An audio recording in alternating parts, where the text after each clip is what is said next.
सभी को नमस्कार। महत्वपूर्ण टॉपिक पर आज हम चर्चा करेंगे 12वीं कक्षा के छठे लेसन में, और हमारा चर्चा का विषय रहेगा आपातकाल के जो है घटनाक्रम और आपातकाल के परिणाम। इससे पहले वाली वीडियो में हमने 3 जो मेन ऐसे कारण थे जिसके कारण आपातकाल की पृष्ठभूमि तैयार होने में मदद मिली, उस पर हमने चर्चा की थी। अब उससे आगे हम जो है चर्चा करेंगे और साथ ही थोड़ा सा पृष्ठभूमि या बैकग्राउंड पर हम चर्चा करते हैं कि आपको पता है कि 12 जून 1975 को इलाहाबाद हाई कोर्ट ने समाजवादी नेता राजनारायण की याचिका पर फैसला दिया था कि 5वें आम चुनाव 1971 में इंदिरा गांधी जी ने गलत तरीके से सरकारी मशीनरी का प्रयोग किया है और उनका प्रयोग करके वो संसद तक पहुंची हैं, और इसी कारण से उनके जो चुनाव को अवैध जो है करार दिया गया था। और उस अवैध चुनाव के कारण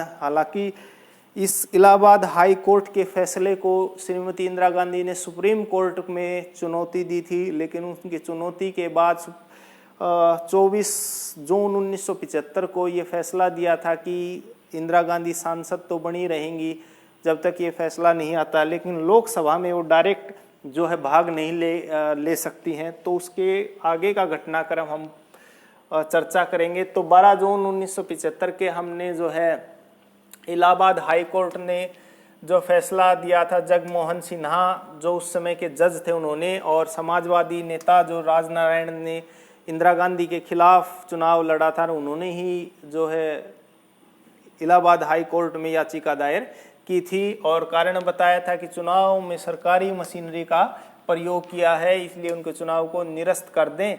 आखिरकार जो है 24 जून 1975 को सुप्रीम कोर्ट में भी कहा था कि भाई इंदिरा गांधी सांसद बनी रहेंगी और लोकसभा कार्यवाही में भाग नहीं लिया था। तो ये एक ऐसा तात्कालिक कारण था जिससे आपातकाल की जो है मैदान बिल्कुल तैयार हो गया था, और राजनारायण ने इंदिरा गांधी पर इस्तीफे के लिए दबाव बनाया।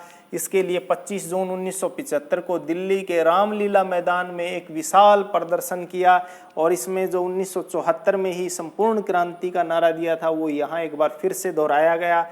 और उन्होंने जयप्रकाश नारायण ने इंदिरा के इस्तीफे के साथ साथ राष्ट्रव्यापी सत्याग्रह की भी घोषणा की, और पहली बार उन्होंने तय किया कि इस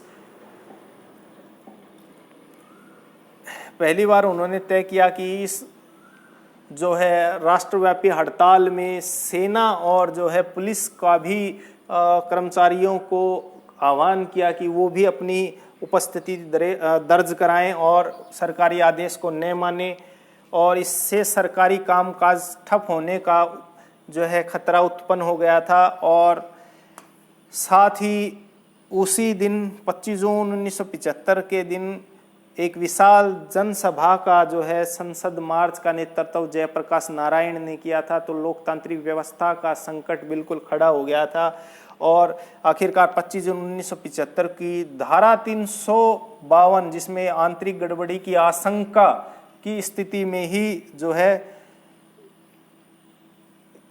के आधार पर उन्होंने देश में आपातकाल की घोषणा की। तो आपको ये पता होना चाहिए कि देश में आपातकाल की घोषणा 25 जून 1975 को की गई, बहुत बार एग्जाम में आता है। साथ में उस समय राष्ट्रपति जो फखरुद्दीन अली अहमद थे, और तो राष्ट्रपति फखरुद्दीन अली अहमद जो 25 जून 1975 से लेकर के 21 जून 1977 रहे, लगभग 21 माफ़ कीजिए, जो आपातकाल रहा देश में वो 25 जून 1975 से 21 मार्च 1977 तक आपातकाल रहा। और इस आपातकाल की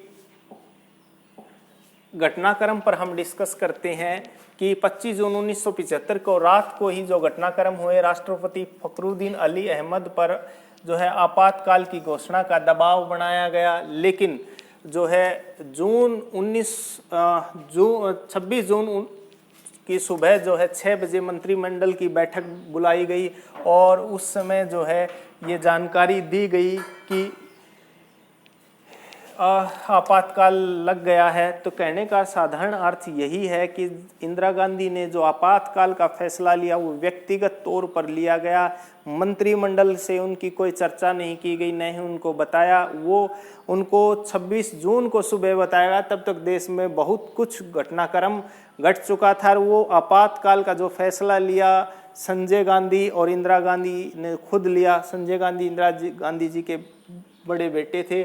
और घटनाक्रम पर हम बात करें कि उसी रात जो घटनाक्रम हुई, अखबारों के दफ्तरों की लाइट काट दी गई, उन पर प्रतिबंध लगाया गया, सरकार के विरोध आंदोलन जो है रुक गया, क्योंकि देश में इमरजेंसी लागू हो गई थी, हड़ताल पर रोक लग गई। जितने भी विपक्ष के नेता थे उनको गिरफ्तार करके जेल में डाल दिया गया। प्रेस की आज़ादी पर पूर्ण रूप से रोक लगा दी गई और साथ ही अखबारों पर प्रेस सेंसरशिप लागू कर दी गई। साथ ही देश में जो भी धार्मिक संगठन थे, आरएसएस, जमात-ए इस्लामी, उन पर भी प्रतिबंध लगाया। कारण था कि सामाजिक और सांप्रदायिक गड़बड़ी की आशंका के आधार पर, और साथ ही मौलिक अधिकारों को निरस्त कर दिया गया। और निवारक नज़रबंदी कानून उस समय लागू किया गया, जिसके आधार पर लगभग 680 नेताओं को गिरफ्तारी, 1,10,000 11,000 लोगों को गिरफ्तार किया गया उस समय। हालांकि उनके पुत्र इंदिरा गांधी के संजय गांधी किसी आधिकारिक पद पे नहीं था, लेकिन राजनीतिक और सरकारी कामकाज में उनकी काफ़ी दखल अंदाजी थी। और दिल्ली में बड़ा घटनाक्रम हुआ कि झुग्गी जो बस्तियां थी उनको जबरन हटाया गया। साथ में एक बहुत ही सामाजिक घटनाक्रम हुआ, जबरन लोगों की, लाखों लोगों की जबरन नसबंदी की गई। और पद्म भूषण से सम्मानित कन्नड़ लेखक शिवराम कारत और पद्मश्री हिंदी के जो प्रसिद्ध लेखक थे फणीश्वर नाथ रेणु ने अपनी उपाधि लौटा दी गई। यानी कि जो घटनाक्रम आपातकाल के दौरान हुआ कि लोगों पर बड़े अत्याचार किए गए, सामाजिक व्यवस्था और कानून व्यवस्था का कहीं कोई नामो निशान नहीं था, तो उसके विरोध में भी जो है बहुत सारे विद्वानों ने, बहुत सारे दार्शनिकों ने काफ़ी विरोध किया। और इसके साथ साथ जो घटनाक्रम हुआ, अब इससे हमें जो सबक मिलता है वो यही सबक मिलता है कि इसके बाद तुरंत 42वां संविधान संशोधन किया गया और छठा आम चुनाव जो 1977 में हुआ उसमें कांग्रेस काफ़ी बुरी तरह से हारी। और साथ साथ में प्रधानमंत्री स्वयं इंदिरा गांधी अपना छठे आम चुनाव में हारी। और आपातकाल के दौरान बहुत सारे जो अत्याचार किए गए थे, काफ़ी जो है उनका आक्रोश था।